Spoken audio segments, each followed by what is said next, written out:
नमस्कार दोस्तों, स्वागत है आपका आज के इस यूट्यूब एनालिसिस में जिसमें हम बात करने वाले हैं आईडीएफसी फर्स्ट बैंक की। तो आज के वीडियो में हम कंपनी को डिफरेंट एस्पेक्ट से एनालाइज करेंगे और सबसे पहले हम बात करेंगे बिजनेस के बारे में कि बिजनेस करता क्या है। जैसे कि आपको नाम से ही समझ आ गया होगा और काफ़ी लोगों को काफ़ी लोग आप में से इस बैंक की सर्विसेज भी ले रहे होंगे कि एक बैंक है।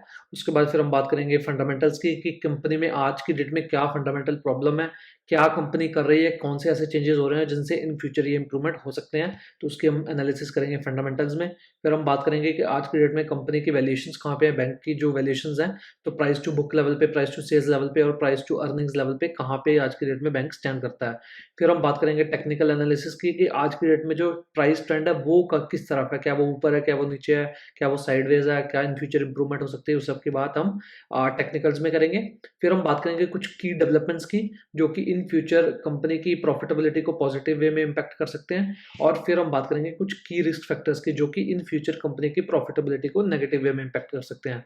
और एट द एंड मैं वीडियो को समराइज करूंगा जिसमें मैं फंडामेंटल्स, वैल्यूएशंस और टेक्निकल्स के बेस पे अपना ओवरव्यू दूंगा कि किस तरह से आज के डेट में बैंक यहाँ पे स्टैंड करता है। तो चलिए शुरू करते हैं हमारा आज का वीडियो। लेकिन उससे पहले अगर आपने अभी तक चैनल को सब्सक्राइब नहीं किया है तो चैनल को सब्सक्राइब कर दीजिए, क्योंकि यहाँ पे मैं आपके लिए रेगुलरली इसी तरह बिजनेस एनालिसिस लेके आता रहूँगा ताकि आप डिफरेंट डिफरेंट बिजनेस के बारे में सीख सकें, कुछ नए बिजनेस के बारे में या कुछ बिजनेस जो ऑलरेडी आप होल्ड कर रहे हैं तो उसके बारे में अगर कुछ नई चीज़ मैं आपको दे सकूँ तो वो आपके लिए अच्छा होगा। और यहाँ पे कोई भी बाय एंड सेल रिकमेंडेशन नहीं है, तो कोई भी आपको डिसीजन लेना है बाइंग का, सेलिंग का, वो आपको खुद लेना है। यहाँ पे ये सिर्फ एनालिसिस एक एजुकेशन पर्पस के लिए और एक बिजनेस पे ओवरव्यू है, और इसमें हम गलत भी हो सकते हैं और हम सही भी हो सकते हैं। तो चलिए शुरू करते हैं हमारा आज का वीडियो। लेकिन उससे पहले एक और चीज़, आज 1 जनवरी 2026 है, तो आप सबको नए साल की बहुत बहुत मुबारकबाद। और मैं उम्मीद करता हूँ कि आप इस नए साल में मार्केट्स अच्छा करें, और क्योंकि लास्ट ईयर काफ़ी ख़राब रहा है मार्केट्स के लिए और काफ़ी सारे लोगों ने काफ़ी सारा पैसा भी खोया है मिड कैप और स्मॉल कैप में। तो हम उम्मीद करते हैं इस साल से थोड़ा मार्केट रिकवर करें। और चलिए शुरू करते हैं इसी के साथ हमारा आज का ये एनालिसिस। तो सबसे पहले हम बात करते हैं कंपनी के बारे में। तो एक मिड साइज प्राइवेट बैंक है जो कि मर्जर से बना था 2018 दिसंबर में। तो कैपिटल फर्स्ट और आईडीएफसी लिमिटेड का मर्जर हुआ था, जिसमें आईडीएफसी लिमिटेड जो था वो होलसेल लैंडिंग, इंफ्रास्ट्रक्चर लैंडिंग और बड़े बड़े कॉर्पोरेट्स को लैंडिंग करता था, और जो कैपिटल फर्स्ट था वो रिटेल लैंडिंग पे फोकस था। तो कैपिटल फर्स्ट आप इस तरह लगा ले एक एनबीएफसी थी जो कि बजाज की तरह छोटे छोटे लोन्स करती थी, टीवी हो गया, फ्रिज हो गया, मोटरसाइकिल, तो इस सब के तरीके के लोन करते थे छोटे छोटे। और जो आईडीएफसी लिमिटेड था वो बड़े बड़े इंफ्रा प्रोजेक्ट्स हो गए या कुछ कॉर्पोरेट लैंडिंग हो गई तो उसमें लोन करते थे। तो उसके बाद ये दोनों मर्ज करके एक बना आईडीएफसी फर्स्ट बैंक। तो उसके बाद इन्होंने लगातार अपनी जो इंफ्रा बुक है उसको कम किया, यानी कि जो बड़े लोन्स थे, कॉर्पोरेट लोन्स थे जिसमें एनपीए यानी कि लोन पैसे मरने का रिस्क ज़्यादा होता है, उसको कम किया और रिटेल लैंडिंग पे फोकस किया, जिसमें कि छोटे छोटे लोन जैसे एजुकेशन लोन हो गया या मॉर्गेज लोन हो गया या फिर गोल्ड लोन हो गया या फिर क्रेडिट कार्ड हो गया, पर्सनल लोन हो गया। उसके अलावा कुछ जो अप्लाइंसेस पे लोन्स होते हैं, जो भी कंज्यूमर ड्यूरेबल आप खरीदते हैं, तो उस सब पे फोकस किया। तो वहाँ से इन्होंने अपनी रिटेल बुक काफ़ी अच्छे से ग्रो की। यहाँ पे अगर आप देखें तो कंपनी ने बहुत अच्छे से, यहाँ पे अगर आप देखें तो प्री प्री जो मर्जर थे वो नंबर्स दिए यहाँ पे कि कैपिटल फर्स्ट और आईडीएफसी लिमिटेड में क्या नंबर्स थे इन दोनों के। अगर आप पढ़ना चाहें तो इनकी प्रेजेंटेशन में जाके पढ़ सकते हैं। और उसके बाद अगर आप बात करें तो कंपनी ने यहाँ पे दोनों का जो मर्जर हुआ उसमें उसके पहले क्या नंबर्स थे अगर आप देखें तो कस्टमर डिपॉजिट्स थे 38,000 करोड़ के, जो कि आज 2,70,000 करोड़ पहुंच गए हैं। तो रफली अराउंड 6-7x का ग्रोथ यहाँ पे हुआ है। रिटेल डिपॉजिट जो 10,000 करोड़ के थे जो कि आज 2,12,000 करोड़, यानी कि अराउंड 21 टाइम्स यहाँ पे ग्रोथ हुआ है, जो कि बहुत ही अच्छा ग्रोथ है पिछले 5-6 सालों में। फिर अगर कासा रेशियो जो कि बैंक्स के लिए काफी इंपॉर्टेंट होता है, जिसकी हम बात करेंगे आगे, क्योंकि बैंक्स के लिए कासा इसलिए इंपॉर्टेंट होता है क्योंकि करंट अकाउंट और सेविंग अकाउंट रेशियो होता है। तो जितना ज्यादा करंट अकाउंट और सेविंग अकाउंट डिपॉजिट्स बैंक के पास होगा उतना ही कम उनका कॉस्ट ऑफ फंड्स होगा, और अगर उनका फंड्स का कॉस्ट कम है तो वो कम रेट पे लोन भी दे के भी पैसा बना पाएंगे। तो वो जो कि सिर्फ 5,000 करोड़ था, इवन दो की आईडीएफसी लिमिटेड एक बैंक था, तब भी ये सिर्फ 5,000 करोड़ के आसपास था, जो कि आज बढ़ के लगभग 1,38,583 करोड़ हो गया। तो ये बहुत ही सिग्निफिकेंट ग्रोथ है, ग्रोथ नंबर्स हैं। अगर हम बात करें एज कम्पेयर टू 2018, तो यहाँ पे अगर आप कासा रेशियो की बात करें जो कि 8.7% था 2018 में, जो कि आज बढ़ के अराउंड 50.1 परसेंट हो गया, जो कि बहुत ही अच्छा कासा रेशियो है। और आई थिंक इवन अगर आप बात करें एचडीएफसी की, आईसीआईसीआई बैंक की, तो उनका कासा रेशियो भी अराउंड 40% के आसपास रहता है। तो इससे आपको पता लगता है कि 50% का कासा कितना अच्छा है। उसके बाद फिर अगर हम बात करें आज के डेट में कंपनी के पास जो है वो कंपनी मार्केट लीडर है फास्टैग में, जिसमें कंपनी का 39% का मार्केट शेयर है। कंपनी की जो ब्रांच नेटवर्क है आज के डेट में 1041 है, जो कि मर्जर के टाइम पे अराउंड 206 था, यानी कि 5x ग्रोथ है इनका ब्रांच नेटवर्क में। और फिर हम बात करें कासा, जो कि टॉप 6 प्राइवेट बैंक जिसमें हम आईसीआईसीआई बैंक हो गया, एचडीएफसी हो गया, या इंडस हो गया, या फिर एक्सिस हो गया, या एयू स्मॉल फाइनेंस बैंक हो गया, तो उस सब में इनका बेस्ट कासा रेशियो है। और जिस भी बैंक का कासा रेशियो अच्छा होता है वो रिटेल सेगमेंट में जनरली अच्छा कर पाता है। उसका रीजन क्या है कि अगर आपका अकाउंट एक बैंक में है तो उस बैंक को आपके कैश फ्लोज का पता है, उस बैंक को पता है कि आपके कैश अकाउंट में कितना पैसा रह रहा है, तो उस हिसाब से वो रिस्क मैनेज करके आपको लोन्स ऑफर कर सकते हैं। तो उसमें लोन बुक ग्रोथ करना भी रिटेल में ईजी हो जाता है। और अगर ये रेशियो कम हो किसी बैंक का, तो उसको एक तो कॉस्ट ऑफ फंड्स ज्यादा होते हैं उसके, कि उसको ज्यादा ब्याज देके या टर्म डिपॉजिट कराना पड़ेगा, या बाहर से लोन उठाना पड़ेगा जिसमें ज्यादा इंटरेस्ट जाता है। और उसके बाद फिर उनको रिटेल बुक बनाने में भी थोड़ी प्रॉब्लम हो सकती है। फिर अगर हम बात करें इनका जो मेन चेंज है वो है होलसेल इंफ्रा लैंडिंग से ये अब रिटेल लैंडिंग पे फोकस कर रहे हैं। तो पहले जो आईडीएफसी लिमिटेड था उनका ज्यादा फोकस था होलसेल लैंडिंग पे, कि जिसमें बड़े बड़े लोन 100 करोड़ का, 200 करोड़ का, ऐसा ऐसा लोन देते थे। आज की डेट में छोटे छोटे लोन दे रहे हैं, कि मतलब 10 लाख का हो गया, 50 लाख का, 5 लाख का, इस तरह के लोन बना रहे हैं, जो कि कम रिस्क वाले लोन होते हैं। क्योंकि अगर 100 करोड़ का एक ही लोन खराब होता है तो आपकी बुक अगर सपोज 10,000 करोड़ की है और एक ही लोन उसमें 200 करोड़ का है तो वो खराब हो गया, तो आपका 2% का एनपीए एक ही अकाउंट से आ गया। वहीं अगर रिटेल के 200 करोड़ छोटे छोटे अकाउंट से होगा तो वो आपको पता होगा कि कितने अकाउंट खराब होने पड़ेंगे, तब जाके वो 200 करोड़ बनेगा। तो इसलिए रिटेल लैंडिंग जनरली थोड़ी सी सेफ होती है, क्योंकि वहां पे अमाउंट छोटा होता है, और छोटा छोटा अमाउंट बहुत सारे अगर एनपीएस हो तो ही ज्यादा बड़ा एनपीए आता है, अदरवाइज नहीं आता। तो ये एक अच्छा शिफ्ट है जो कि इन फ्यूचर कंपनी के को एनपीएस चेक में रखने के लिए मदद करेगा। उसके बाद अगर हम बात करें आज के डेट में जो मेन प्रॉब्लम बैंक का है वो है कॉस्ट टू इनकम रेशियो, जो कि 70.9% है, इंक्लूडिंग ट्रेडिंग गेन्स जो इनका हुआ था Q2 FY26 में, जो कि काफी हाई है। क्योंकि जनरली जो कॉस्ट टू इनकम रेशियो है बैंक्स का ये अराउंड 45% के आसपास रहता है, और कुछ अच्छे जो बैंक अच्छे मैनेज होते हैं जैसे एचडीएफसी हो गया, आईसीआईसीआई हो गया, वहां पे ये 40% तक भी होता है।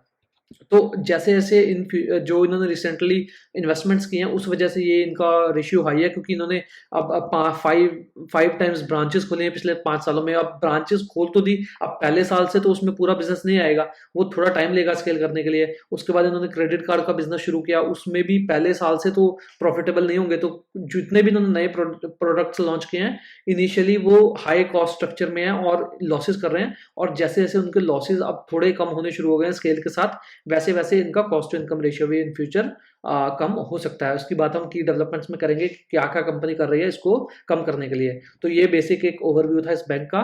तो चलिए अब उसके बाद बात करते हैं हम फंडामेंटल्स की, जिसमें हम बात करेंगे ग्रोथ रेट्स की, जिसमें हम एयूएम ग्रोथ की भी बात करेंगे, फिर हम रिटर्न रेशियोज की बात करेंगे जो कि आज के दिन में काफी खराब लग रहे हैं, फिर हम डिसबर्समेंट ग्रोथ की बात करेंगे कि कंपनी साल दर साल कितने ज्यादा लोन बांट रहा है, फिर हम एनपीएस की बात करेंगे जो कि बैंक्स में काफी इंपॉर्टेंट मेट्रिक होता है ट्रैक करने के लिए, फिर हम डेट टू इक्विटी की बात करेंगे। Generally debt to equity banks में हाई होता है, इसका रीजन क्या है बात करने का यहाँ पे, कि इससे हमें पता लग सके कि इन फ्यूचर कंपनी कितना और डेट उठा सकती है, ताकि उनको इक्विटी रेज करके इक्विटी डाइल्यूट ना करनी पड़े।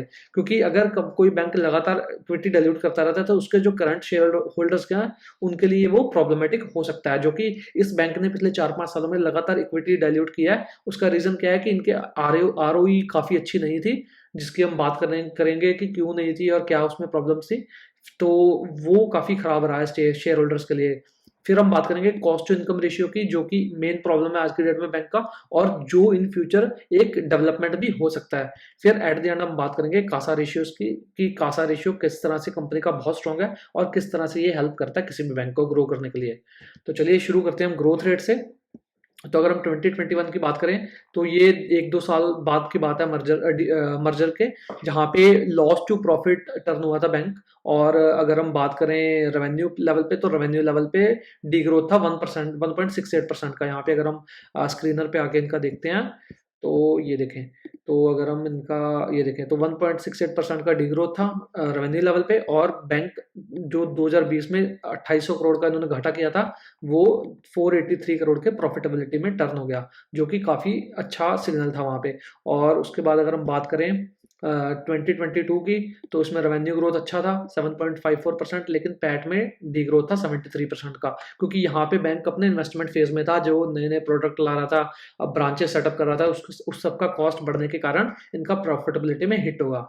उसके बाद फिर हम बात करें 23 में, तो यहाँ पे बहुत ही अच्छा ग्रोथ था रेवेन्यू लेवल पे 32% का, और प्रॉफिटेबिलिटी देखें आप 17 टाइम से ग्रो करी। यहाँ पे अगर आप देखें तो 132 करोड़ का प्रॉफिट सीधा 2400-2500 करोड़ पे पहुंच गया, जो कि इन फ्यूचर भी इस तरह के नंबर हमें देखने को मिल सकते हैं। हालांकि इस लेवल के नहीं होगा कि यहाँ से 17 गुना हो जाएगा, लेकिन काफी तेजी से ग्रो आ सकती है, अगर ग्रोथ आ सकती है अगर इनका कॉस्ट टू इनकम रेशियो कम होता है।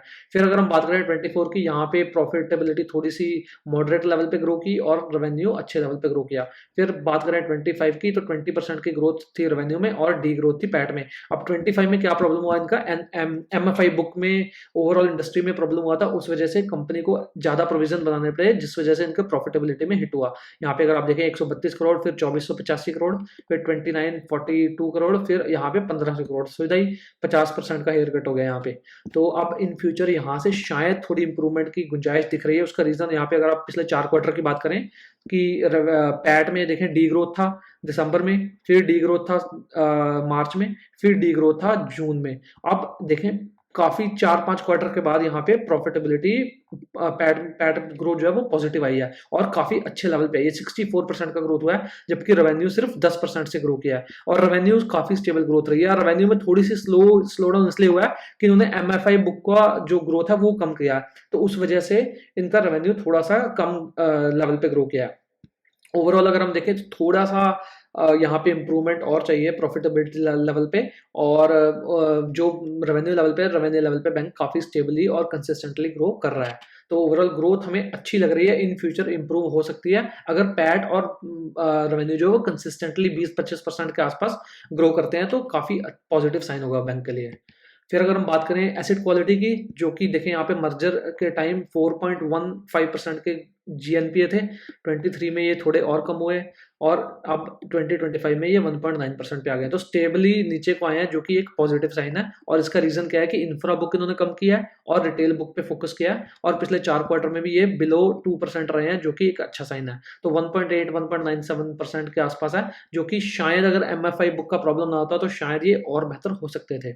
और सेम ट्रेंड हमें NPAs में भी दिख रहा है, तो GNPAs और नेट NPAs दोनों में ही सेम ट्रेंड है, नीचे को है दोनों, और कंसिस्टेंटली ये इम्प्रूव कर रहे हैं। और आज की डेट में ये जो अच्छे बैंक्स के 0.5% के आसपास नेट एनपीए होते हैं, वहां पे ये चल रहा है, तो काफी स्टेबल एनपीएस है, एनपीएस में कोई प्रॉब्लम नहीं है। और जैसे ये MFI सेगमेंट का प्रॉब्लम सॉल्व होता है, तो शायद यहाँ से थोड़ा और मार्जिनल इंप्रूवमेंट देखने को मिल सकता है।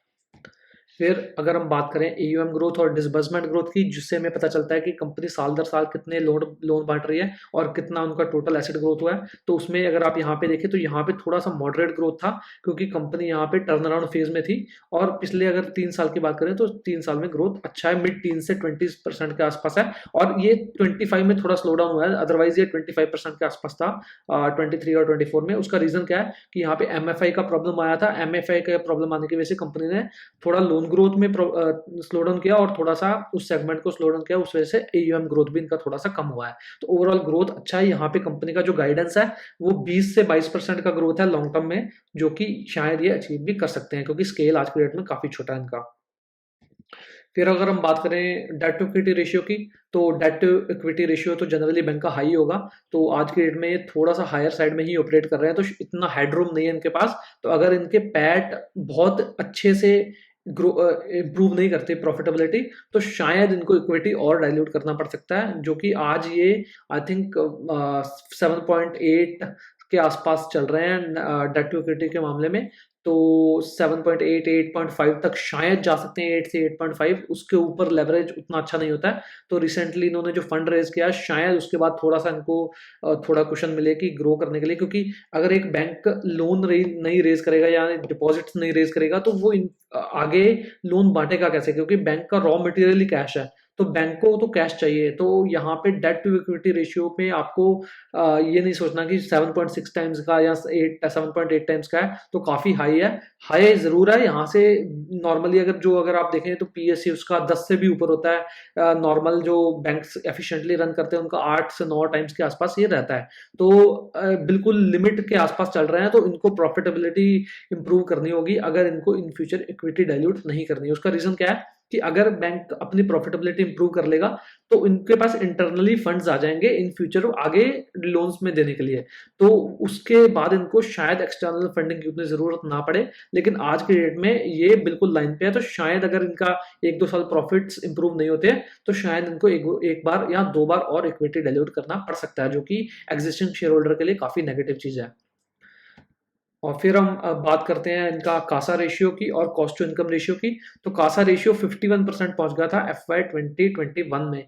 उसके बाद स्टेडली ये गिरा है, लेकिन आज भी काफी स्ट्रांग है। और अगर हम बात करें Q2 FY 26 में, तो आई थिंक इनका कासा अराउंड 50.1% है, जो कि काफी स्ट्रांग है। तो 50.1% का CASA is like unheard of, कि जो अच्छे बैंक्स हैं, जो कि अपना HDFC बैंक हो गया, ICICI बैंक हो गया, उनका भी ये 40-42% के आसपास रहता है। और अगर ये 35% से ऊपर हो जनरली अच्छा माना जाता है। तो अगर आप खुद सोचें, अगर किसी बैंक का ये 50% है तो वो कितना स्ट्रांग उसका रिटेल फ्रेंचाइज होगा। और रिसेंटली जैसे इन्होंने इंडियन क्रिकेट मैचेस में स्पॉन्सर किए हैं, स्टंप्स हो गए या मैचेस हो गए, तो उससे इनकी विजिबिलिटी और बढ़ती है। तो सपोज कल को कोई बैंक अकाउंट किसी को खुलाना पड़ता है प्राइवेट में, क्योंकि काफी लोगों का बैंक अकाउंट आज भी पब्लिक सेक्टर बैंक्स में है, तो वो जैसे जैसे प्राइवेट में मूव कर रहे हैं, तो ये बैंक की विजिबिलिटी अगर अच्छी होगी तो इसमें अकाउंट खुलाना इनके लिए इजी हो जाएगा, क्योंकि वो रिलेट कर पाएंगे कि हाँ यार ये इंडिया के मैच को स्पॉन्सर करता है तो शायद अच्छा बैंक होगा। तो ये ब्रांड विजिबिलिटी का एक अच्छा मूव है इनका, और शायद इनको इन फ्यूचर रिटेल फंडिंग में और हेल्प कर सकता है। और ओवरऑल अगर हम देखें तो कासा रेशियो कंपनी का बैंक का काफी स्ट्रांग है, और ये इन फ्यूचर जो इन्होंने स्ट्रेटेजी लिया है कि इंडियन मैचेस को स्पॉन्सर करने की, वो इनके लिए पॉजिटिव वे में काम कर सकता है। फिर अगर हम बात करें कॉस्ट टू इनकम रेशियो की, तो ये इनका की प्रॉब्लम है। हालांकि ये 77% से आज के डेट में 72 की रेंज में आ गया है, लेकिन फिर भी हायर साइड में, क्योंकि जो अच्छे बैंक्स हैं उनका ये अराउंड 45% या उससे नीचे रहता है। तो अगर ये बैंक इस रेशियो को नीचे ले जाने में कामयाब रहता है तो ये एक बहुत बड़ा की ट्रिगर होगा बैंक की री रेटिंग में। क्योंकि अगर ये सपोज 72% का इवन अगर 60% तक का जाता है आने वाले 3 से 4 सालों में, तो प्रॉफिटेबिलिटी बहुत तेजी से ग्रो कर सकती है। उसका रीजन क्या है कि आज के डेट में सपोज इनका अगर हम सेल देखें, तो आज के डेट में अगर 38,000 करोड़ का सेल है, उसमें से 72% कॉस्ट में ही जा रहा है। तो अगर ये सपोज 10% या 12% का क्वेश्चन मिलता है, और आने वाले सपोज 3 सालों में ये 40,000 करोड़ के आसपास का जो सेल है, सपोज ये 60 या 65,000 तक पहुंचता है और 10% कॉस्ट इंप्रूव होता है, तो वो सीधा 6,000 करोड़ प्रॉफिटेबिलिटी में ऐड हो जाएगा। तो आप खुद सोचें कि 1,500 करोड़ का प्रॉफिट जो बैंक कर रहा है, उसमें अगर 6,000 करोड़ का एक्स्ट्रा ऐड हो जाए, तो मतलब 7,500-8,000 करोड़ तक के प्रॉफिट्स इनके जा सकते हैं आने वाले 3-4 सालों में। तो ऑपरेटिंग लेवरेज का काफी अच्छा प्ले है अगर यहाँ पे cost to income ratio improve होता है तो ओवरऑल अगर हम देखें तो कासा रेशियो काफी स्ट्रांग है, और cash cost to income ratio में आज भी इंप्रूवमेंट चाहिए। तो ये हमारे फंडामेंटल्स थे जो कि अच्छे लग रहे हैं, लेकिन कुछ प्रॉब्लम्स इनमें अगर आप देखें तो काफी प्रॉब्लम्स इनमें आज की डेट में भी हैं। अगर उनकी ROE और ROA की भी बात करें तो वो भी थोड़ा लोअर साइड में है। आई थिंक अगर इनका मैं प्रेजेंटेशन में आपको जाके ROA और ROE दिखाता हूँ, तो आई थिंक वो भी काफ़ी इनका आज के डेट में लो है। यहाँ पे अगर इन्होंने ROE और ROA का दिया होगा, क्योंकि मैंने कैलकुलेशन में इतना इंक्लूड नहीं किया, क्योंकि आज के डेट में काफ़ी पुअर ROE और ROA है इनका। तो यहाँ पे अगर हम बैंक का इन्होंने मेंशन नहीं किया, क्योंकि आज के डेट में बैंक ट्रांजिशन फेज में है, तो इनका आप ROE और ROA को आज की डेट में इग्नोर कर सकते हैं, जो कि काफ़ी लो है। आई थिंक 3 से 4% का ROE कर रही है बैंक, और ROA की बात करें तो 0.04 I think something like that इनका ROA है, जो कि काफ़ी पुअर है किसी भी बैंक के स्टैंडर्ड से।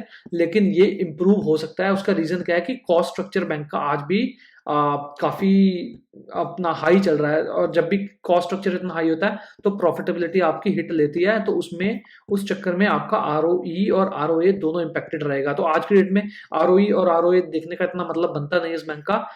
उसका रीजन यही है कि अगर इनका कॉस्ट स्ट्रक्चर इंप्रूव होता है तो प्रॉफिटेबिलिटी काफ़ी तेजी से ग्रो कर सकती है। सपोज अगर यहाँ पे अगर हम स्क्रीनर में जाके इनका देखें तो 1430 करोड़ के आसपास का प्रॉफिट है, जो कि अराउंड 46-47,000 करोड़ के बेस पे है, जो कि अराउंड 3% का आरओई कर रही है बैंक। और अगर हम आरओए की बात करें तो 3,82,000 करोड़ के टोटल एसेट्स हैं इनके पास, और उस पे अगर हम सिर्फ इतना 1400 करोड़ का प्रॉफिटेबिलिटी लें तो वो मतलब आधा परसेंट भी नहीं है। तो काफ़ी खराब आरओई और आरओए नंबर्स हैं इनके, तो जो कि इन फ्यूचर इंप्रूव हो सकते हैं अगर ये प्रॉफिटेबिलिटी में कॉस्ट स्ट्रक्चर इंप्रूव करके प्रॉफिटेबिलिटी इंप्रूव कर पाते हैं। तो आज की डेट में आपको आरओई और आरओए पे इतना फोकस नहीं करना है, आपको फोकस करना है कि कॉस्ट टू इनकम रेशियो किस तरह से पैन आउट होता है, और उसके साथ साथ इन फ्यूचर जो रेवेन्यू ग्रोथ है वो किस तरह से आता है, क्योंकि ये दो ट्रिगर्स हैं जो इनकी आरओई और आरओए को इन फ्यूचर इंप्रूव कर सकते हैं। तो चलिए उसके बाद बात करते हैं हम वैल्यूएशंस की। तो फंडामेंटल्स तो हमें इंप्रूव होते नजर आ रहे हैं, उतने स्ट्रॉन्ग आज की डेट में नहीं है, लेकिन अगर हम वैल्यूएशंस की बात करें तो 5 साल का एवरेज 1.5 टाइम्स बुक पे बैंक चल रहा है, बिका है, और आज की डेट में अगर हम देखें 1.58 टाइम्स है, तो प्रिटी क्लोज टू एवरेज, लेकिन थोड़ा सा हायर साइड में है। और अगर ये इनके जो कॉस्ट स्ट्रक्चर इंप्रूव होता है, इनका जो प्रॉफिटेबिलिटी इंप्रूव होता है, तो शायद इनको यहाँ पे प्राइस टू बुक लेवल पे भी री रेटिंग का मौका मिल सकता है। फिर अगर हम बात करें प्राइस टू सेल्स में, तो उसमें भी सेम 1.8 टाइम्स का एवरेज है 5 साल का, और 1.9 टाइम्स में आज चल रहा है, तो काफी लाइक रीजनेबली वैल्यूड बैंक लग रहा है। और अगर हम प्राइस टू अर्निंग्स की बात करें तो आज की डेट में अर्निंग्स तो आपको पता ही है कि किस तरह से पिछले 1-2 सालों में हिट हुआ है एमएफआई बुक की वजह से और प्रोविजनिंग की वजह से, जिसकी वजह से 51 टाइम्स पे है, और पाँच साल का एवरेज जो है वो 21.5 टाइम्स है। तो यहाँ पे मैं आपको दिखाता हूँ, इन्होंने आई थिंक प्रोविजनिंग, ये देखें तो प्रोविजनिंग इन्होंने बढ़ाई है पिछले ये आई थिंक नहीं, ये तो कब वो था, तो यहाँ हाँ ये देखें, अगर प्रोविजनिंग देखें तो 56% के प्रोविजंस थे मार्च 21 में, जो कि आज बढ़ा के 72% कर दिए हैं। तो पिछले 2-3 सालों में काफ़ी तेजी से प्रोविजनिंग बढ़ाई है, और उसमें रिसेंटली जो एनपीएस इनके बढ़े थे एमएफआई बुक की वजह से, उसका भी रीज़न है कि प्रोविजंस इन्होंने और अच्छे कर दिए हैं, और आज के डेट में ये अब मतलब एडुकेट लेवल जैसे हम बोलते हैं वहां पे है इनके प्रोविजंस। तो यहाँ पे अगर आप देखें तो इन्होंने ब्रेक डाउन दिया है अपने एनपीएस का कि माइक्रो फाइनेंस बुक में किस तरह से एनपीएस इनके बढ़े, और रिसेंटली सितंबर क्वार्टर में थोड़ी सी इंप्रूवमेंट दिख रही है, और सेम ट्रेंड नेट एनपीएस में भी सेम ट्रेंड है, तो किस तरह से लगातार बढ़े। अगर आप सितंबर से लेकर जून 25 तक बात करते हैं, सितंबर 24 से, तो 0.49, 1.1, 1.86 और 2.13, और अब ये लग रहा है कि पीक आउट हो गए हैं। तो management, as per management commentary और as per other players in the industry, लग रहा है कि एमएफआई को जो बिजनेस में प्रॉब्लम था वो पीक आउट हो गया।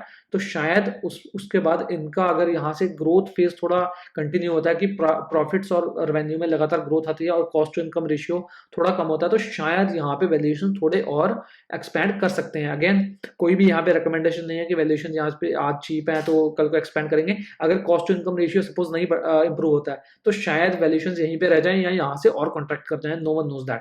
तो आज के डेट में वैल्यूएशन जो है वो रीजनेबल लग रहे हैं, उतने सस्ते भी नहीं है। फिर हम बात करते हैं आज के स्टॉक प्राइस के जो ट्रेंड है उसकी। तो अक्टूबर 2023 से लेके अप्रैल 2025 तक स्टॉक प्राइस जो था वो डाउन ट्रेंड में था। यहाँ पे अगर आप देखें तो ये देखें, तो यहाँ से इसने पीक आउट किया, ये कभी का था, तो इसने पीक आउट किया सितंबर 2023 में, और अक्टूबर से लेके ये डाउन ट्रेंड में आ गया।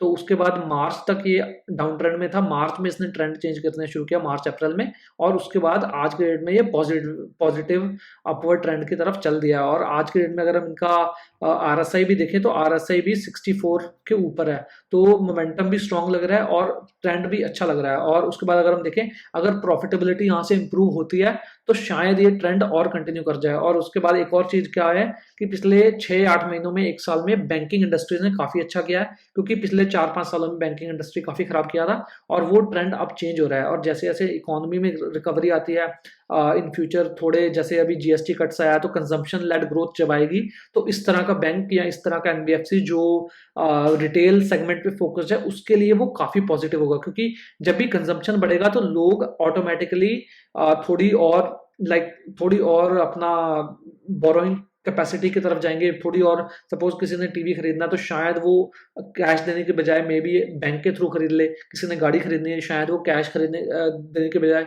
बैंक से खरीद ले कि अब किस्तों पे खरीद लेते हैं, धीरे धीरे पे करते रहेंगे। तो इस तरह से बैंकिंग इंडस्ट्री को इसका काफी फायदा मिलेगा। और दूसरा जो रिसेंटली जीएसटी कट्स मिले हैं उस वजह से कस्टमर्स की जो थोड़ी बोरोइंग पावर है वो भी बढ़ेगी, क्योंकि उनकी जेब में जब पैसा ज्यादा बचेगा तो बैंक भी उनको ज्यादा लैंड कर पाएगा। और जैसे जैसे जो एमएफआई का प्रॉब्लम सॉल्व होता है तो वो भी एक ग्रोथ इंजन इनके लिए हो सकता है। तो ओवरऑल प्राइस ट्रेंड हमें आज के डेट में पॉजिटिव नजर आ रहा है। आरएसआई भी अच्छा है। अगर प्रॉफिटेबिलिटी आने वाले 3 से 5 या 6 क्वार्टर में कंटिन्यू होती है और रेवेन्यू ग्रोथ भी कंटिन्यू होती है और साथ ही साथ इनका कॉस्ट स्ट्रक्चर इंप्रूव होता है तो शायद प्राइस यहाँ से आने वाले 6-8 महीने, 1 साल, 2 साल में अच्छा कर सकता है। अगेन कोई भी यहाँ पे रिकमेंडेशन नहीं है, आज के ट्रेंड के बेस पे हम बात कर रहे हैं। अगर कल को ये ट्रेंड नेगेटिव होता है तो नो वन नोज की प्राइस नीचे को भी चला जाए, क्योंकि अगर cost to income ratio suppose improve नहीं होता है, सपोज इनका प्रॉफिटेबिलिटी रेगुलरली इंप्रूव नहीं होता है, कंसिस्टेंट नहीं होता है, तो शायद ये ट्रेंड दूसरी तरफ भी चला जाए। तो ये आपको केयरफुली यहाँ पे ट्रेड करना है अगर ऑप्शन लेना चाहते हैं। लेकिन आज के डेट में जो ट्रेंड है वो काफी पॉजिटिव नजर आ रहा है हमें। और उसके बाद चलिए हम बात करते हैं कुछ की डेवलपमेंट्स की जो कि इन फ्यूचर बैंक को हेल्प कर सकते हैं। जैसे कि मैंने बोला, सबसे पहला तो बैंक का टारगेट है 20 से 22% का लोन बुक ग्रोथ का, जो कि काफी रीजनेबल टारगेट है, क्योंकि इनका अगर हम as compare to HDFC bank देखें, आईसीआईसीआई बैंक देखें, एसबीआई बैंक देखें, तो लोन जो बुक है वो काफी कम है, क्योंकि उनका 20-20 लाख करोड़ के ऊपर का लोन बुक है। तो इनका आज के डेट में 2-2.5 लाख करोड़ का है। तो इनके लिए 20% का ग्रोथ करना काफी काफी हद तक पॉसिबल है, क्योंकि banking industry by it self 13-14-15% के आसपास ग्रो कर रही है। फिर अगर हम बात करें, कंपनी जो है वो अपने डिपॉजिट्स ग्रोथ को अराउंड 25% से ग्रो करना चाहती है, और जो इनकी ब्रांचेस है उनको सिर्फ 10% से ग्रो करना चाहती है। और ये डिजिटल जो बैंकिंग है उसको लेवरेज करके ये ग्रोथ लाना चाहती है। अब इससे होगा क्या कि इनका कॉस्ट उतनी तेजी से नहीं बढ़ेगा, लेकिन इनका प्रॉफिटेबिलिटी और रेवेन्यू उतनी तेजी से बढ़ेगा, जिससे इनका cost to income ratio improve होगा। तो उसके बाद अगर हम बात करें, मैनेजमेंट ने गाइड किया है कि कॉस्ट टू इनकम रेशियो जो कि आज 70% के आसपास है, वो 65% जा सकता है FY27 में, एज पर देयर प्रेजेंटेशन। यहाँ पे अगर हम इनकी प्रेजेंटेशन में जाके देखते हैं तो ये आप पढ़े तो इनका डिस्क्लोजर काफी अच्छा है इनका प्रेजेंटेशन में वैसे, तो काफी चीजें डिटेल में दी है यहाँ पे। अगर आप देखें तो कॉस्ट टू इनकम रेशियो इनकी गाइडेंस है 65 तक जाने की FY27 में। आई डोंट नो कि ये पॉसिबल हो पाएगा कि नहीं, लेकिन अगर होता है तो आने वाले 1 साल में प्रॉफिट्स काफी तेजी से ग्रो कर सकते हैं। उसका रीजन यहाँ पे क्या है कि यहाँ पे अगर आप देखें कि बैंक का cost to income ratio asset side में, बैंक का कॉस्ट टू इनकम रेशियो जो रिटेल लाइबिलिटीज जो डिपॉजिट्स वगैरह उनके साइड में, और बैंक का कॉस्ट टू इनकम रेशियो जो क्रेडिट कार्ड साइड जो उन्होंने बिजनेस लॉन्च किया था वो उनका रिसेंटली पॉजिटिव हो गया। तो उस वजह से ये एक्सपेक्ट कर रहे हैं कि ओवरऑल इनका cost to income ratio improve होगा। यहाँ पे अगर आप देखें तो हर एक सेगमेंट में इनका cost to income ratio consistently नीचे को आ रहा है। अब यहाँ पे थोड़े से बम्प्स तो होंगे ही, जब कोई कंपनी ट्रांजिशन में जाता है, ट्रांजिशन फेज से निकलती है, तो उतार चढ़ाव प्रॉफिटेबिलिटी में ऐसा होता ही रहता है। तो जब तक वो ट्रांजिशन कंप्लीट ना हो, तो शायद ये अपने एंडिंग फेज में है ट्रांजिशन के, क्योंकि जितने भी इन्होंने प्रोडक्ट लॉन्च करने थे वो शायद ये कर चुके हैं। शायद अब इन फ्यूचर उतने प्रोडक्ट लॉन्च नहीं होंगे, तो कॉस्ट शायद उतना तेजी से ग्रो ना करे जितना तेजी से बिजनेस ग्रो करेगा। तो ये काफी बड़ा लेवर है इनके पास ग्रो करने के लिए। फिर उसके बाद अगर हम बात करें तो प्रोविजन आज के डेट में एडिक्वेट लेवल पे हैं। 70% से ऊपर के प्रोविजन जो है वो अच्छे माने जाते हैं। तो 72% का प्रोविजन है आज के डेट में बैंक का। और उसके बाद फिर अगर हम बात करें shift to low cost CASA deposits, तो कासा डिपॉजिट जैसा कि हमने बात किया इनका 50% है। तो ये इनको बैंक को काफी अच्छा एक लेवर देता है कि इससे ये अपनी रिटेल बुक इन फ्यूचर बढ़ा भी सकते हैं, और जो इनका इनको ब्याज देना पड़ेगा जो इनके डिपॉजिट्स आते हैं वो भी काफी कम रहेगा। तो ये एक बहुत बड़ा एडवांटेज है बैंक के पास, जो कि इनका कासा रेशियो काफी स्ट्रॉन्ग है। फिर अगर हम बात करें new products are and branches are nearing break even, तो जैसा इन्होंने यहाँ पे मेंशन किया है, यहाँ पे अगर मैं दिखाऊं तो इन्होंने अपने ब्रांचेस का भी डिटेल में दिखाया। ये देखें तो यहाँ पे ब्रांचेस अगर आप देखें तो 2020 में -4.2% का था यहाँ पे ऑपरेटिंग प्रॉफिट कंपनी का, जो कि हर साल दर साल विद स्केल घटा है। आज के डेट में वो सिर्फ 0.8% नेगेटिव ऑपरेटिंग प्रॉफिट में है। और जैसे जैसे थोड़ा और स्केल करते हैं तो शायद आने वाले 1 से 2 सालों में यहाँ पे ये प्रॉफिटेबल भी हो जाए। और जैसा कि अगर क्रेडिट कार्ड के बिजनेस में देखें तो जो कि -27% का लॉस था, उसमें ऑपरेटिंग लॉस था FY22 में जब इन्होंने लॉन्च किया था। जैसे जैसे यहाँ पे अगर आप देखें लोन बुक बढ़ी है, वैसे वैसे अब ये पॉजिटिव हो गए पिछले 2 सालों में, जो कि काफी पॉजिटिव साइन है। तो इसके अलावा और भी काफी सारे इनके नए बिजनेस हैं जहाँ पे ये धीरे धीरे पॉजिटिव ग्रोथ की तरफ, like positive PAT operating profit की तरफ बढ़ रहे हैं। और उसके बाद यहाँ पे अगर आप देखें तो ऑपरेटिंग कॉस्ट अगर हम इनकी देखें तो वो लगातार घटी है, लगातार कम पेस से ग्रो किया है। रादर सपोज अगर रेवेन्यू 15% से या 20% से ग्रो कर रहे हैं, तो अब इनकी ऑपरेटिंग प्रॉफिटेबिलिटी, सॉरी ऑपरेटिंग जो कॉस्ट है वो अराउंड 11-12% से ग्रो कर रही है, जो कि इन फ्यूचर इनके लिए काफी अच्छा काम कर सकती है प्रॉफिटेबिलिटी लेवल पे। तो ये कुछ की डेवलपमेंट्स हैं जो बैंक को इन फ्यूचर प्रॉफिट्स को रिकवर करने में हेल्प कर सकते हैं। और अगर प्रॉफिट्स रिकवर होते हैं तो बैंक का आरओई और आरओए जो आज की डेट में कम लग रहा है वो भी इम्प्रूव हो गई होगा। फिर हम बात करते हैं कुछ की रिस्क फैक्टर्स की। तो सबसे बड़ा रिस्क फैक्टर तो रेगुलेटरी चेंजेस हैं, क्योंकि कल को अगर बैंक आके बोलेगा कि भाई आप इस सेक्टर को लोन नहीं दे सकते, इस सेगमेंट में कम लोन दे सकते हो, या इतना आपको कैश रखना है, तो जैसा कि हमने देखा है कि काफी ज्यादा चेंजेस होते रहते हैं आरबीआई की पॉलिसी में। तो ये हर एक बैंक के लिए रिस्क है, तो ओवरऑल ये पूरे सेक्टर के लिए रिस्क है। दूसरा रिस्क मेरे को जो बड़ा लग रहा है वो है लोन डिफॉल्ट रिस्क, क्योंकि बैंक का टारगेट है कि 20 से 25% ग्रो करने का। तो अगर ये इस परस्यूट में बैंक कुछ खराब लोन करता है तो वो इन फ्यूचर इनको एज ए एनपीए, इनके जो एनपीएस है वो इन फ्यूचर बढ़ सकते हैं उस वजह से। तो ये भी एक की रिस्क फैक्टर है। तो इसलिए हमें लोन जो एनपीएस है लोन बुक में उस पे खासा ध्यान रखना है कि बैंक के सडनली किसी क्वार्टर में स्पाइक ना कर जाए, क्योंकि अगर किसी एक क्वार्टर में सडनली एनपीएस ऊपर जाते हैं तो वहां पे हमें देखना होगा कि किस सेगमेंट में एनपीएस ऊपर गए। जैसा कि रिसेंटली इनका एमएफआई बुक में एनपीएस ऊपर गए थे और पिछले 1-1.5 सालों में शेयर प्राइस ने काफी खराब किया। और इसी तरह अगर इन फ्यूचर भी एनपीएस ऊपर जाते हैं तो शेयर प्राइस पे भी उसका डायरेक्ट इम्पैक्ट जाएगा ही जाएगा। फिर हम बात करें इकोनॉमिक स्लोडाउन अगर होता है तो उसमें लोन बुक ग्रोथ करना मुश्किल हो जाता है। उसके बाद एनपीएस भी ऊपर जाते हैं, जैसा कि लास्ट 1-2 सालों में थोड़ा इकोनॉमी में भी थोड़ी ठंडक थी, कंजम्पशन लेड डी ग्रोथ था। फिर उस वजह से इनका एमएफआई जो बिजनेस था वो इनका भी खराब हुआ, ओवरऑल इंडस्ट्री भी खराब हुई। तो एमएफआई जो बिजनेस है जब वो रिकवर करता है तभी हमें पता लगता है कि इकोनॉमी अच्छा कर रही है। जब वो नीचे को जाता है तब हमें समझ आती है कि इकोनॉमी खराब कर रही है। तो अब रिसेंटली पिछले 1-2 क्वार्टर से सभी एमएफआई जो फोकस्ड एनबीएफसीज हैं या बैंक्स हैं वो बोल रहे हैं कि धीरे धीरे इस सेगमेंट में इंप्रूवमेंट देखने को मिल रहा है। लेकिन इन फ्यूचर ये भी एक की रिस्क है कि अगर इन फ्यूचर ऐसा प्रॉब्लम दोबारा आता है तो वो भी एक प्रॉब्लम हो सकती है। तो ये कुछ की रिस्क फैक्टर्स थे बैंक के। और एक और अगर हम देखें तो अगर इनका कॉस्ट टू इनकम रेशियो उतनी तेजी से इंप्रूव नहीं होता है तो वो भी एक रिस्क फैक्टर हो सकता है, क्योंकि फिर कंपनी को लगातार इक्विटी डाइल्यूट करना होगा। यहाँ पे अगर हम देखें तो यहाँ पे मैं दिखाता हूँ आपको कि इन्होंने ये देखें 2020 से लेके इन्होंने लगातार इक्विटी डाइल्यूट की। यहाँ पे अगर आप देखें इससे हमें पता चलता है कि एक बैंक इक्विटी कितनी डाइल्यूट कर रहा है। तो 2021 में भी इक्विटी डाइल्यूट हुई, 22 में भी हुई, 23 में भी हुई, 24 में भी हुई, 25 में भी हुई, और अब सितंबर 2025 का जो क्वार्टर है इसमें भी हुई। तो लगातार इन्होंने इक्विटी डाइल्यूट किया है,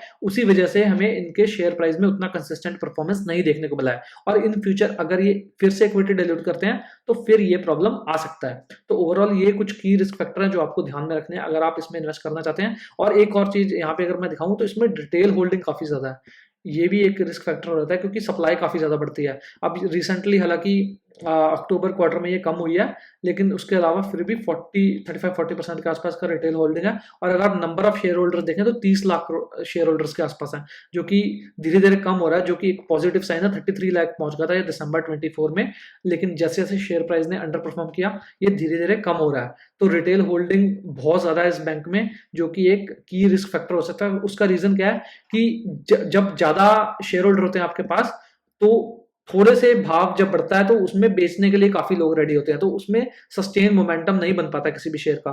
तो ये भी एक की रिस्क फैक्टर है जो आपको दिमाग में रखना है। लेकिन अगर प्रॉफिटेबिलिटी इंप्रूव होगी, अगर आरओई इंप्रूव होगा, अगर कॉस्ट स्ट्रक्चर इनका इंप्रूव होगा, तो बाकी सब चीजें जो वो बैकसीट ले लेंगी और उस बेस पे शेयर प्राइस ऊपर जा सकता है। अगेन कोई भी रिकमेंडेशन नहीं है, ये एक मेरा पर्सनल ओपिनियन है और मेरा पर्सनल व्यू है इस बैंक पे, और ये यहाँ पे मैं गलत भी हो सकता हूँ और मैं सही भी हो सकता हूँ। तो चलिए अब हम आ जाते हैं अपनी वीडियो की समरी पे। तो ग्रोथ में अगर हम देखें तो रेवेन्यू ग्रोथ काफी स्टेबल है, लेकिन प्रॉफिट लेवल पे अपने को प्रॉब्लम है, क्योंकि कॉस्ट स्ट्रक्चर काफी हाई है। और रिसेंट जो एमएफआई बुक में एनपीएस आए उस वजह से इनका कॉस्ट स्ट्रक्चर काफी बढ़ गया था। तो ओवरऑल ग्रोथ मिक्स है, मिक्स सिग्नल देंगे हम इनको, ना ही बहुत अच्छा ना ही बहुत खराब है। अगर प्रॉफिट्स में कंसिस्टेंसी आती है तो वो एक पॉजिटिव साइन होगा बैंक के लिए। फिर अगर हम बात करें एसेट क्वालिटी की, तो एसेट क्वालिटी अच्छी लग रही है। डेट टू इक्विटी आज के डेट में हाई है, तो इतना इन फ्यूचर कंपनी के पास कुशन नहीं है कि वो इंटरनली फंड से ग्रो कर पाए, तो शायद उनको इक्विटी डाइल्यूट करना पड़ेगा 1-2 बार और अगेन अगर इनकी प्रॉफिटेबिलिटी इंप्रूव होती है तो शायद वो इक्विटी डाइल्यूशन ना हो। तो डेट टू इक्विटी रेशियो पूरा जो है वो लाइन पे है आज की डेट में। फिर अगर हम बात करें आरओई और आरओए की, तो दोनों ही मेट्रिक आज की डेट में काफ़ी लो हैं। उसका रीज़न क्या है? कॉस्ट टू इनकम रेशियो काफ़ी हाई है। तो कॉस्ट टू इनकम रेशियो जैसे जैसे इन फ्यूचर इंप्रूव करता है तो आरओई और आरओए दोनों इंप्रूव कर सकते हैं यहाँ से। फिर अगर हम बात करें प्राइस ट्रेंड की, तो प्राइस ट्रेंड आज के डेट में जो है वो अच्छा लग रहा है। जैसा कि मैंने बताया कि 24 में काफ़ी ख़राब परफॉर्मेंस था शेयर प्राइस वाइज, लेकिन वो पिछले 8-9 महीनों में रिकवरी पाथ पे लग रहा है। अगर यहाँ से प्रॉफिटेबिलिटी कंसिस्टेंटली आती है तो शायद शेयर प्राइस यहाँ से और अच्छा कर सकता है। अगेन कोई भी रिकमेंडेशन नहीं है प्राइस को लेके, ये मेरा पर्सनल व्यू है और यहाँ पे मैं गलत भी हो सकता हूँ। फिर अगर हम बात करें वैल्यूएशंस की, तो प्राइस टू बुक और प्राइस टू सेल्स लेवल पे काफ़ी रीजनेबली वैल्यूड लग रहा है, लेकिन प्राइस टू इक्विटी रेशियो जो है वो काफ़ी हाई है। उसका रीज़न क्या है कि इनकी अर्निंग्स आज की डेट में काफ़ी डिप्रेस्ड है, जिसके बारे में मैं बात किया कि कॉस्ट टू इनकम रेशियो ज़्यादा होने की वजह से जो अर्निंग्स में जितनी ग्रोथ आनी चाहिए थी या जिस लेवल पे अर्निंग्स होनी चाहिए थी वहाँ पे इनकी अर्निंग्स नहीं है, और उस वजह से इनका प्राइस टू अर्निंग रेशियो 50 से ऊपर लग रहा है। लेकिन अगर अर्निंग्स यहाँ पे थोड़ी नॉर्मलाइज होती हैं तो शायद ये प्राइस टू अर्निंग रेशियो अगर हम नॉर्मलाइज लेवल पे देखें तो शायद ये 20 से 25 टाइम्स के आसपास है, जो कि रीजनेबली वैल्यूड है। तो ओवरऑल काफी मिक्स्ड बैंक है, यहाँ सिग्नल्स है यहाँ पे डिफरेंट मैट्रिक्स पे। उसका रीजन क्या है कि कंपनी जो बैंक है वो ट्रांजिशन फेज में है। तो जब भी कोई कंपनी या कोई बैंक ट्रांजिशन फेज में होता है तो उसमें ये सब चीजें रहती हैं। तो उसमें आपको आरओई और आरओए को फिलहाल इग्नोर करके ये देखना होगा कि किस तरह से इनकी एसेट क्वालिटी रहती है और किस तरह से इनकी रेवेन्यू ग्रोथ रहती है और किस तरह से इनकी प्रॉफिट ग्रोथ रहती है। और उसके बाद इस सब का जो की कंपोनेंट है वो है कॉस्ट टू इनकम रेशियो। तो किस तरह से इनका कॉस्ट टू इनकम रेशियो आने वाले हर एक क्वार्टर में इंप्रूव हो रहा है या वो खराब हो रहा है, तो उस पर आपको नजर रखनी होगी। उससे आपको पता चलेगा कि इन फ्यूचर इनकी प्रॉफिटेबिलिटी इंप्रूव हो सकती है कि नहीं हो सकती।